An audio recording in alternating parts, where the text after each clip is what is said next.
नमस्कार दोस्तों, स्वागत है आपका हमारे चैनल स्टडी विद पीके में। जैसे कि दोस्तों आप लोग देख पा रहे हैं, हम आपके लिए लेकर आए हैं दोस्तों आज प्रैक्टिस सेट बहुत ही इंपॉर्टेंट प्रश्नों का। ये हमारा दोस्तों 8वें नंबर का प्रैक्टिस सेट होगा, ठीक है, जो कि दोस्तों आपकी एग्जाम एमपीपीएससी और एमपी पुलिस कांस्टेबल के लिए बहुत ही ज़्यादा इंपॉर्टेंट है, ठीक है। एक एक प्रश्न को दोस्तों ध्यान से पढ़िएगा। हम आपके लिए लगातार प्रैक्टिस सेट, मॉडल पेपर और जितने भी क्वेश्चन आपके एग्जाम से रिलेटेड है वो सभी आपके लिए लगातार लेकर आ रहे हैं, ठीक है, जिससे कि दोस्तों आपकी जो तैयारी है बहुत ही शानदार तरीके से चलती रहे। तो चलिए दोस्तों, बिना किसी देरी के स्टार्ट करते हैं वीडियो।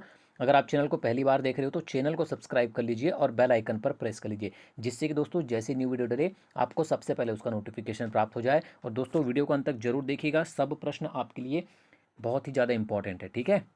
चलिए, आपको दोस्तों मॉडल पेपर से और प्रैक्टिस सेट से एग्जाम में जरूर क्वेश्चन फंसते हैं, ठीक है। तो चलिए स्टार्ट करते हैं वीडियो। और दोस्तों वीडियो पसंद आए तो लाइक और शेयर करना बिल्कुल नहीं भूलिएगा। पहला प्रश्न है दोस्तों, नवदा टोली जो कि एक पुरातात्विक स्थल है, निम्न में से किससे संबंध है, ठीक है। आपको बताना है कि नवदा टोली निम्न में से किससे संबंध है। चार ऑप्शन दिए गए हैं दोस्तों आपको, ABCD, ठीक है ना। आपको बताना है दोस्तों कि इनमें से किससे संबंध है नवदा टोली, ठीक है। याद रखिएगा दोस्तों कि नवदा टोली जो है दोस्तों एक प्रागैतिहासिक संस्कृति से संबंधित है, ठीक है। याद रखिएगा, प्रागैतिहासिक संस्कृति से संबद्ध है, ठीक है, जो मध्य प्रदेश के खरगोन जिले में, जो मध्य प्रदेश के खरगोन जिले में नर्मदा नदी के दक्षिण किनारे पर महेश्वर के दूसरी ओर स्थित है, ठीक है। याद रखिएगा। और दोस्तों आपको पता होना चाहिए कि मध्य प्रदेश में नर्मदा की घाटी में नवदा टोली की जो खुदाई है दोस्तों वो 1957-58 में की गई थी, ठीक है। ये भी आपको पता होना चाहिए, तीनों जानकारी आपको याद रखना, ठीक है। चलिए आगे बढ़ते हैं। प्रसिद्ध क्रांतिकारी व योद्धा तात्या टोपे को कहाँ फांसी दी गई थी। बहुत अच्छा क्वेश्चन है दोस्तों, आपको बताना है कि प्रसिद्ध क्रांतिकारी व योद्धा तात्या टोपे को फांसी कहाँ दी गई थी, ठीक है।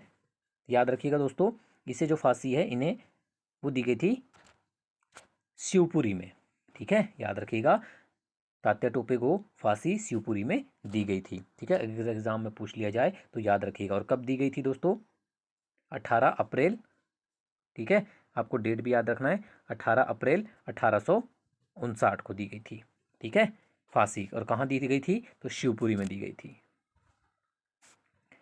निम्न में से किसे मध्य प्रदेश का जलियांवाला बाग हत्याकांड कहा जाता है। बहुत अच्छा क्वेश्चन है, आपको बताना दोस्तों कि मध्य प्रदेश का जलियांवाला बाग हत्याकांड किसे कहा जाता है। बहुत अच्छा क्वेश्चन एग्जाम में लगातार पूछा जाता है। चरण पादुका नरसंहार को दोस्तों मध्य प्रदेश का जलियांवाला बाग हत्याकांड कहा जाता है, ठीक है ना। याद रखिएगा। और यह कहाँ हुआ था दोस्तों, ये मध्य प्रदेश के छतरपुर जिले में हुआ था, ठीक है। कहाँ हुआ था दोस्तों, मध्य प्रदेश के छतरपुर जिले में हुआ था। और कब हुआ था, तो 14 जनवरी, डेट भी आपको याद रखना है, 1931 में हुआ था, ठीक है। 14 जनवरी 1931 डेट भी याद रखना है आपको। और कहाँ हुआ था, तो मध्य प्रदेश के छतरपुर जिले में हुआ था, ठीक है। चलिए आगे बढ़ते हैं। निम्न में से कौन सा राजवंश मध्य प्रदेश से संबंधित है, ठीक है। आपको बताना दोस्तों कि निम्न में से कौन सा राजवंश है जो मध्य प्रदेश से संबंधित है दोस्तों, वो है आपका कलचुरी, ठीक है। ऑप्शन नंबर सी, कलचुरी वंश, ठीक है। कलचुरी वंश जो है दोस्तों मध्य प्रदेश से संबंधित है, ठीक है ना। याद रखिएगा कि इसकी स्थापना जो है दोस्तों वो कोकल प्रथम ने लगभग 845 ईस्वी में की थी, ठीक है। और जो इन्होंने जो अपनी राजधानी दोस्तों इन्हें त्रिपुरी को बनाया था, ठीक है। आपको अक्सर एग्जाम में पूछा जाता है कि कलचुरी वंश की राजधानी क्या थी, तो आपको याद रखना है त्रिपुरी जो थी दोस्तों वो कलचुरी वंश की राजधानी थी, ठीक है। ये भी आपको याद रखना है। चलिए आगे बढ़ते हैं दोस्तों। गोंडवाना की शासिका रानी दुर्गावती की समाधि कहाँ स्थित है। बहुत अच्छा क्वेश्चन एग्जाम में पूछा जाता है दोस्तों। याद रखिएगा कि गोंडवाना की शासिका जो रानी दुर्गावती, इनकी जो समाधि स्थल है दोस्तों वो जबलपुर के बरेला ग्राम में स्थित है, ठीक है। ऑप्शन नंबर ए आपका आंसर हो जाएगा, जबलपुर के बरेल ग्राम में निर्मित किया गया है इनका समाधि, ठीक है। याद रखिएगा, ऑप्शन नंबर ए आपका आंसर हो जाएगा। अगर एग्जाम में पूछा जाता है तो आपको पता होना चाहिए।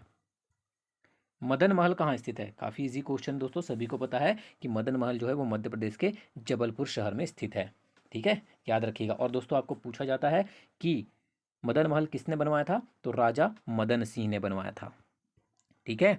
राजा मदन सिंह ने इसका निर्माण करवाया था मदन महल का, ठीक है। याद रखिएगा अगर एग्जाम में पूछा जाता है तो।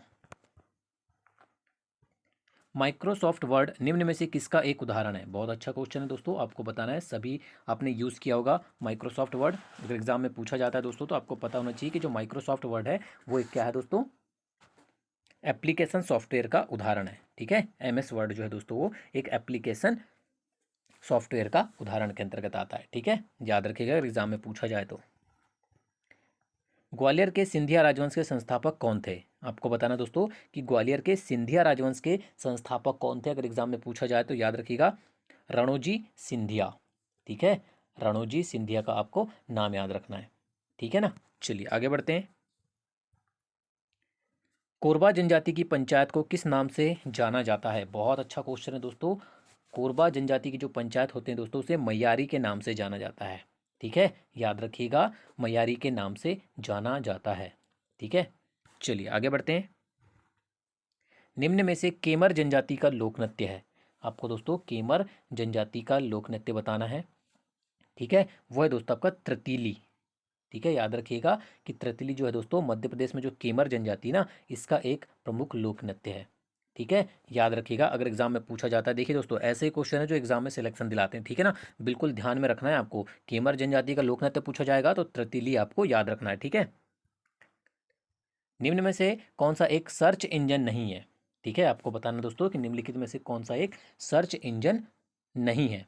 देखिए दोस्तों सभी को पता है कि गूगल भी एक सर्च इंजन है। ठीक है, अल्टा विस्टा भी दोस्तों एक सर्च इंजन है, साइंस डायरेक्ट भी एक सर्च इंजन है। ठीक है दोस्तों, जो ऑर्कुट है ये सर्च इंजन के अंतर्गत नहीं आता है। ठीक है, याद रखिएगा। तो ऑप्शन नंबर ये आपका आंसर हो जाएगा। ऑर्कुट जो है वो सर्च इंजन का उदाहरण नहीं है।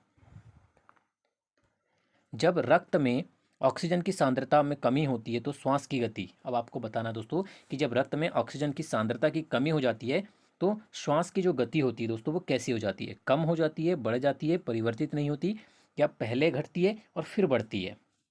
ठीक है, तो दोस्तों जब भी रक्त में ऑक्सीजन की सांद्रता की कमी होती है दोस्तों, तो श्वास की गति में क्या होती है? क्रमशः धीरे धीरे बढ़ती जाती है। ठीक है, बढ़ोतरी होती है।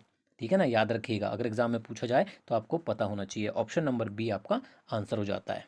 ठीक है, नीचे चार ऊर्जा फसलों के नाम दिए गए हैं, इनमें से किस एक की खेती एथेनॉल के लिए की जा सकती है? Most IMP question.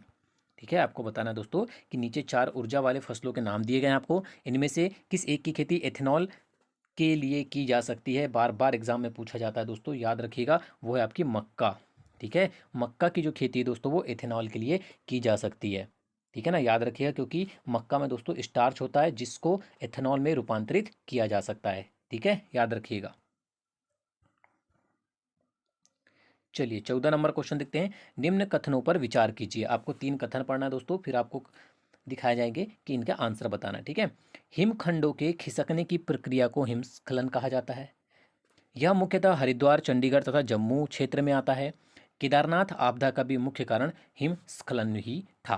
ठीक है, अब आपको बताना है कि कौन से कथन सत्य हैं और कौन से कथन असत्य हैं। ठीक है, ये आपको ऑप्शन दिए गए हैं। केवल एक, केवल दो, दो और तीन दोनों, या केवल तीन। ठीक है, तो दोस्तों याद रखिएगा कि दिए गए जो आपको कथन है इसमें आपका सिर्फ केवल एक ही सत्य होगा कि हिमखंडों के खिसकने की प्रक्रिया को ही हिमस्खलन कहा जाता है। ठीक है ना, याद रखिएगा यही कथन आपका सत्य होगा। तो ऑप्शन नंबर ए केवल एक आपका आंसर हो जाएगा। पारधी जनजाति निम्नलिखित में से किस जिले में निवास करती है?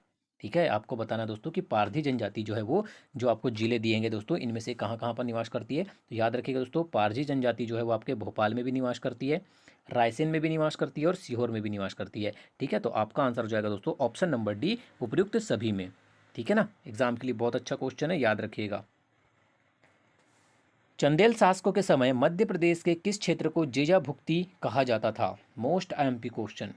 ठीक है, चंदेल शासकों के समय दोस्तों मध्य प्रदेश का आपको वो क्षेत्र बताना है जिसे जेजा भुक्ति कहा जाता था। ठीक है, अगर एग्जाम में पूछ लिया जाए तो बिल्कुल रट के जाइएगा बुंदेलखंड को। ठीक है, मध्य प्रदेश के बुंदेलखंड क्षेत्र को जेजाक भुक्ति कहा जाता था चंदेल शासकों के समय। मोस्ट आईएमपी क्वेश्चन रट लीजिएगा। बगियों का गढ़ किसे कहा जाता है? आपको बताना दोस्तों कि बगियों का गढ़ किसे कहा जाता है। चार ऑप्शन दिए गए हैं आपको, चार ऑप्शन को देख लीजिए आप। ऑप्शन नंबर ए, बी, सी और डी। ठीक है, चलिए दोस्तों जान लेते हैं इसका आंसर क्या है। ऑप्शन नंबर सी, भिंड और मुरैना को दोस्तों बगियों का गढ़ कहा जाता है। ठीक है, एग्जाम में अगर पूछा जाए तो याद रखिएगा भिंड मुरैना को बगियों का गढ़ कहा जाता है। ठीक है ना, मध्य प्रदेश में योजना आयोग का गठन कब किया गया था? आपको बताना दोस्तों कि मध्य प्रदेश में योजना आयोग का गठन कब किया गया था। एग्जाम में लगभग ये क्वेश्चन हर बार पूछा जाता है। ठीक है, याद रखिएगा कि मध्य प्रदेश में योजना आयोग का जो गठन है दोस्तों, वो देखिए डेट भी आपको याद रखना है, ठीक है ना, 24 अक्टूबर 1972 को किया गया था। ठीक है, 24 अक्टूबर 1972 को योजना आयोग का गठन किया गया था, ये चीज़ आपको पता चल गई। और इसका नाम बदलकर दोस्तों 2007 में, इसका नाम बदलकर 2007 में राज्य योजना आयोग कर दिया गया। ठीक है, योजना आयोग का गठन कब किया गया था? 24 अक्टूबर 1972 को। और दोस्तों इसका नाम 2007 में बदलकर राज्य योजना आयोग कर दिया गया। ठीक है, आपको ये जानकारी पता होना चाहिए। मध्य प्रदेश में लाडली लक्ष्मी योजना किस वर्ष से लागू की गई है? ठीक है, आपको बताना दोस्तों कि मध्य प्रदेश में लाडली लक्ष्मी योजना जो है दोस्तों, वो वर्ष 2007 से लागू है। ठीक है ना, याद रखिएगा। परिसीमन आयोग 2008 की संस्तुति के अनुसार मध्य प्रदेश राज्य विधानसभा में अनुसूचित जाति के लिए कितनी सीटें आरक्षित है? ठीक है, आपको बताना दोस्तों कि परिसीमन आयोग 2008 की संस्तुति के अनुसार मध्य प्रदेश राज्य विधानसभा में अनुसूचित जाति के लिए कितनी सीटें आरक्षित है दोस्तों? इनके लिए है दोस्त, ठीक है, याद रखिएगा, 35 सीटें। ठीक है, कितनी सीटें आरक्षित हैं? 35 सीटें आरक्षित हैं। तो ऑप्शन नंबर बी आपका आंसर हो जाएगा। किसके लिए? अनुसूचित जाति के लिए। ठीक है, और अगर एग्जाम में पूछा जाए कि अनुसूचित जनजाति के लिए कितनी है, देखिए ये तो हो गई अनुसूचित जाति के लिए, अनुसूचित जनजाति के लिए कितनी सीटें आरक्षित है पूछा जाएगा आपको, तो याद रखिएगा 47 सीटें आरक्षित हैं। ठीक है, बहुत अच्छा क्वेश्चन है, याद रखिएगा। अनुसूचित जाति एवं अनुसूचित जनजाति अधिनियम 1990 में कुल कितनी धाराएं समाविष्ट हैं? ठीक है, बहुत अच्छा क्वेश्चन है दोस्तों, याद रखिएगा, कुल 23 धाराएं समाविष्ट हैं। ठीक है, ऑप्शन नंबर डी आपका आंसर हो जाएगा, कुल 23 धाराएं समाविष्ट है। ठीक है ना। राष्ट्रीय मानव अधिकार आयोग के सदस्यों की पद अवधि होती है। ठीक है, आपको बताना है कि जो राष्ट्रीय मानव अधिकार आयोग के जो सदस्य होते हैं दोस्तों, उनकी पद अवधि कितनी होती है? ठीक है, बहुत अच्छा क्वेश्चन है, चारों ऑप्शन को पढ़ लीजिए आप। देखिए दोस्तों, उनका जो कार्यकाल है या तो 5 वर्ष होना चाहिए, या तो उनकी जो आयु है वो 70 वर्ष पूर्ण होना चाहिए, जो भी पहले निर्धारित हो। ठीक है, तो ऑप्शन नंबर बी आपको दिख रहा है, 5 वर्ष या 70 वर्ष की आयु पूर्ण होने तक उनका जो है पद अवधि रहती है। ठीक है, सितंबर 2019 में मध्य प्रदेश के किस शहर में मेट्रो परिचालन के लिए शिलान्यास किया गया? ठीक है, आपको बताना है कि मध्य प्रदेश का वह कौन सा शहर है जहां 2019 में मेट्रो परिचालन के लिए शिलान्यास किया गया। दोस्तों बहुत अच्छा क्वेश्चन एग्जाम के लिए, बिल्कुल रट लीजिएगा, वो है दोस्तों आपका इंदौर शहर। ठीक है, जहां आपको 14 सितंबर 2019 में मुख्यमंत्री कमलनाथ, ठीक है, मुख्यमंत्री कमलनाथ जी ने 14 सितंबर 2019 को इंदौर मेट्रो का शिलान्यास किया था। ठीक है, याद रखिएगा अगर एग्जाम में पूछा जाता है आपको तो। राष्ट्रीय नदी संरक्षण योजना में मध्य प्रदेश की कौन सी नदी सम्मिलित नहीं है? क्वेश्चन नंबर 24 है, राष्ट्रीय नदी संरक्षण योजना में दोस्तों मध्य प्रदेश की कौन सी नदी सम्मिलित नहीं है? ठीक है, देखिए दोस्तों, चंबल, नर्मदा और ताप्ती, ये तीनों ही नदी आपकी इस योजना के अंतर्गत आती है या सम्मिलित है। हलाली नदी जो है दोस्तों वो इस योजना में सम्मिलित नहीं है। तो ऑप्शन नंबर ये आपका आंसर हो जाएगा। ठीक है ना।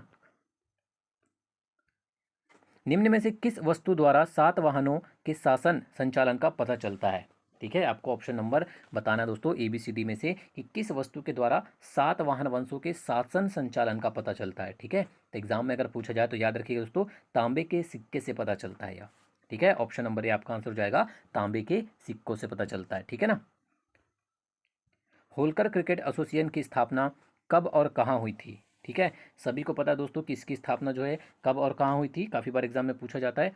ये तो सभी को पता है दोस्तों कि इंदौर में हुई थी। ठीक है, अब आपको नहीं भी पता होगा कि कब हुई थी तो आप आंसर लगा सकते हैं कि 1941 इंदौर में हुई थी।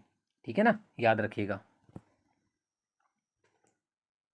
भारत के संविधान में उद्देशिका का विचार लिया गया है। अब आपको बताना है कि जो प्रस्तावना है दोस्तों वो भारतीय संविधान में कहाँ से ली गई है। ठीक है, आपको 4 ऑप्शन दिए गए हैं, अगर एग्जाम में पूछा जाए तो याद रखिएगा दोस्तों, USA के संविधान से। ठीक है ना, याद रखिएगा, भारतीय संविधान में जो उद्देशिका का प्रस्ताव है दोस्तों, स्रोत है वो अमेरिका के संविधान से लिया गया है। ठीक है ना, याद रखिएगा। निम्नलिखित में से कौन सा एक भारत के संविधान में सम्मिलित मूल अधिकारों में शामिल नहीं है? ये क्वेश्चन लगातार एग्जाम में पूछा जाता है। ठीक है, याद रखिएगा दोस्तों कि जो सूचना का अधिकार है, ठीक है, सूचना का अधिकार जो है दोस्तों वो संविधान में जो सम्मिलित मूल अधिकार है इनमें शामिल नहीं है। ठीक है, बल्कि एक दोस्तों ये विधि अधिकार है। ठीक है, याद रखिएगा अगर आपको एग्जाम में पूछा जाए तो यह एक विधिक अधिकार है। ठीक है ना, चलिए आगे बढ़ते हैं। 29 नंबर है, भारत में राजकोषीय नीति का निर्माण किसके द्वारा किया जाता है। बहुत अच्छा क्वेश्चन है दोस्तों, एग्जाम में अगर पूछा जाए तो बिल्कुल याद रखिएगा कि भारत में जो राजकोषीय नीति का जो निर्माण है दोस्तों वो वित्त मंत्रालय के द्वारा किया जाता है। ठीक है, बहुत अच्छा क्वेश्चन है, याद रखिएगा, इंपॉर्टेंट क्वेश्चन है।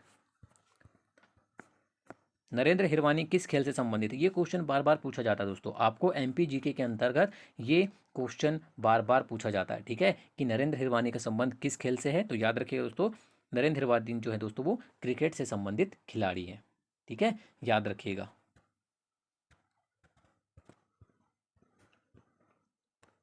विजयनगर के किस शासक ने चीन के सम्राट के पास अपना राजदूत भेजा था। बहुत अच्छा क्वेश्चन है, आपको बताना है दोस्तों कि विजयनगर के किस शासक ने, ठीक है, चीन के सम्राट के पास अपना राजदूत भेजा था।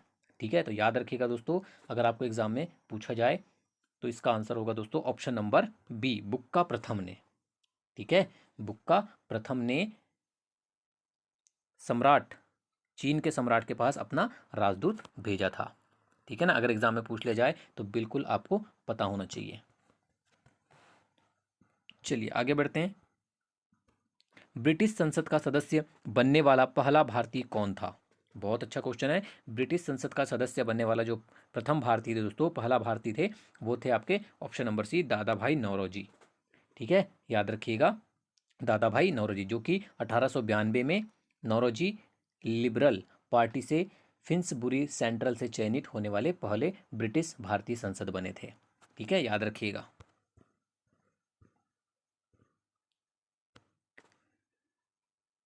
अतिवादियों तथा उदारवादियों के पुनर्मिलन की प्रक्रिया में प्रमुख शिल्पी निम्न में से कौन सी है। आपको बताना दोस्तों कि अतिवादियों तथा उदारवादियों के पुनर्मिलन की प्रक्रिया में प्रमुख शिल्पी निम्न में से कौन था। अगर आपको एग्जाम में पूछा जाता है तो याद रखिएगा दोस्तों, इसका आंसर हो जाएगा आपका एनी बेसेंट। ठीक है, प्रमुख शिल्पी कौन था, एनी बेसेंट, अगर आपको एग्जाम में पूछा जाए तो याद रखिएगा। ठीक है ना। अरावली एवं विंध्य श्रृंखलाओं के मध्य कौन सा पठार स्थित है। काफी बार एग्जाम में पूछा जाता है दोस्तों कि अरावली एवं विंध्य श्रृंखलाओं के मध्य कौन सा पठार स्थित है, तो याद रखिएगा मालवा का पठार स्थित है। ठीक है, अगर एग्जाम में पूछा जाता है तो आपको पता होना चाहिए, मालवा का पठार जो है वो अरावली एवं विंध्य श्रृंखलाओं के मध्य स्थित है। मध्य प्रदेश में प्रथम खेल नीति कब बनाई गई थी।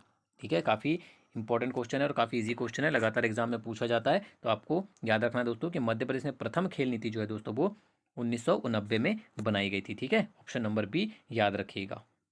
ठीक है, चलिए आगे बढ़ते हैं। और दोस्तों अगर आपको, ठीक है, आपको पता होना चाहिए कि मध्य प्रदेश मंत्रिपरिषद ने, ठीक है, 30 जून 2005 को, 30 जून 2005 के 5 को दोस्तों खेल के विकास हेतु, ठीक है, नवीन खेल नीति जो है दोस्तों 2005 अनुमोदित की है। ठीक है, प्रथम खेल नीति पूछा जाएगा आपको तो 1990 याद रखना है, और अगर नवीन खेल नीति पूछा जाएगा तो 2005 याद रखना है। ठीक है, चलिए आगे बढ़ते हैं दोस्तों, नेक्स्ट क्वेश्चन पे चलते हैं।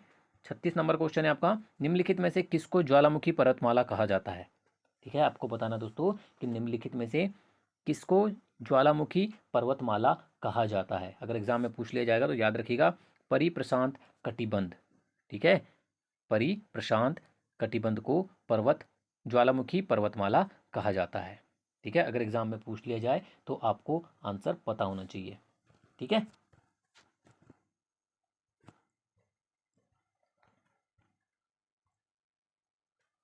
विश्वनाथ का मंदिर कहाँ पर स्थित है। ठीक है, विश्वनाथ का मंदिर कहाँ पर स्थित है, आपको ये क्वेश्चन अक्सर एग्जाम में देखने को मिलता है, याद रखिएगा खजुराहो में स्थित है।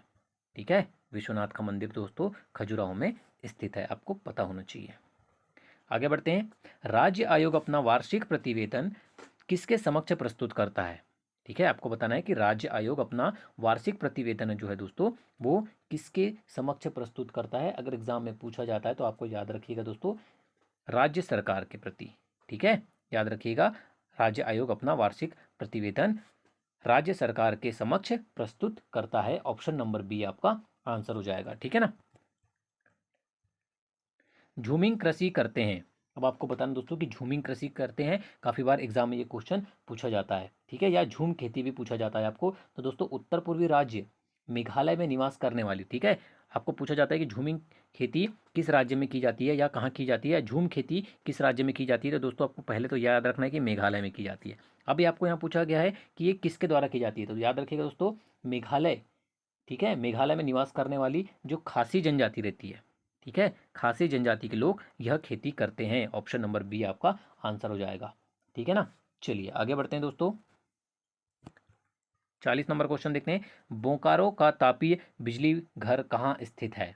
ठीक है, बोकारो का तापीय बिजली घर दोस्तों कहाँ स्थित है, अगर एग्जाम में पूछा जाता है तो याद रखिएगा झारखंड में स्थित है। ठीक है, याद रखिएगा बोकारो ताप बिजली घर कोनाई बांध के नीचे हजारीबाग जिले, ठीक है, जो कि कहाँ पर है, झारखंड राज्य में स्थित। क्वेश्चन नंबर 41 है, मध्य प्रदेश में सर्वाधिक वृक्ष किस प्रजाति के हैं। ठीक है, आपको बताना है कि मध्य प्रदेश में किस प्रजाति के वृक्ष सर्वाधिक पाए जाते हैं। ठीक है, एग्जाम में पूछा जाता है दोस्तों, तो याद रखिएगा सागौन प्रजाति के जो वृक्ष हैं दोस्तों वो मध्य प्रदेश में सर्वाधिक पाए जाते हैं। ठीक है, ऑप्शन नंबर बी याद रखिएगा सागौन। आगे बढ़ते हैं। निम्नलिखित हिंदी साहित्यकारों में से कौन मध्य प्रदेश के नहीं है। आपको 4 ऑप्शन दिए गए हैं दोस्तों, यहाँ बताना है आपको कि मध्य प्रदेश के साहित्यकारों में से कौन नहीं है। देखिए, माधव मुक्तिबोध, गजानन माधव मुक्तिबोध आपके मध्य प्रदेश के साहित्यकार हैं। हरिशंकर परसाई भी हैं और प्रभाकर माचवे भी हैं। ठीक है, जो रामवृक्ष बोनपुरी दोस्तों ये मध्य प्रदेश के साहित्यकार नहीं है। ठीक है, तो आपका आंसर हो जाएगा ऑप्शन नंबर डी रामवृक्ष बोनपुरी। आगे बढ़ते हैं। मध्य प्रदेश में तकनीकी परिसर की स्थापना किस जिले में की गई है। ठीक है, आपको बताना है कि मध्य प्रदेश के किस जिले में तकनीकी परिसर की स्थापना की गई है, अगर एग्जाम में पूछा जाता है दोस्तों तो याद रखिएगा भोपाल में की गई है। ठीक है, मध्य प्रदेश की राजधानी भोपाल में तकनीकी परिसर की स्थापना की गई है। ठीक है, चलिए आगे बढ़ते हैं। मध्य प्रदेश और महाराष्ट्र की संयुक्त परियोजना कौन सी है। बहुत अच्छा क्वेश्चन है दोस्तों, इंपॉर्टेंट क्वेश्चन है, एग्जाम में पूछा जाता है कि मध्य प्रदेश और महाराष्ट्र की संयुक्त परियोजना कौन सी है। तो याद रखिएगा दोस्तों पेंच परियोजना। ठीक है, पेंच परियोजना जो है वो मध्य प्रदेश और महाराष्ट्र की संयुक्त परियोजना है। ठीक है, एग्जाम के लिए बहुत अच्छा क्वेश्चन है। राष्ट्रीय महिला आयोग का गठन किसकी अध्यक्षता में किया गया था। ठीक है, आपको बताना है कि राष्ट्रीय महिला आयोग का जो गठन है दोस्तों याद रखिएगा श्रीमती जयंती पटनायक की अध्यक्षता में किया गया था।